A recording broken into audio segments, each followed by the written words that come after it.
Savol: ota-onalar xususiy bolalar bog'chalari va maktablarga to'lov uchun daromad solig'ini qanday qaytarib olishi mumkin?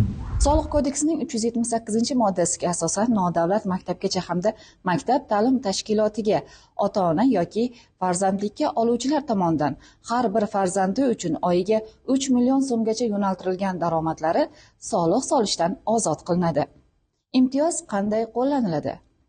Ota yoki ona imtiyozni ish joyi bo'yicha buxgalteriyaga mablag'larni nodavlat maktabgacha yoki maktab ta'lim tashkilotiga o'tkazish haqida ariza va to'lov uchun hisob taqdim etgan holda. Shuningdek, soliq xizmatiga may3.soliq.uz sayti yoki soliq mobil ilovasi orqali yil yakunlari bo'yicha daromadlari to'g'risida deklaratsiyaga 2 tomonlama shartnoma va to'lov qog'ozlarini biriktirib taqdim etgan holda foydalanishi mumkin. Deklaratsiya yuborilgandan so'ng to'langan soliq summasini qaytarish uchun ariza topshirish lozim. Deklaratsiya to'ldirish bo'yicha video qo'llanmalar ijtimoiy tarmoqlardagi soliq xizmati rasmiy sahifalariga joylashtirilgan.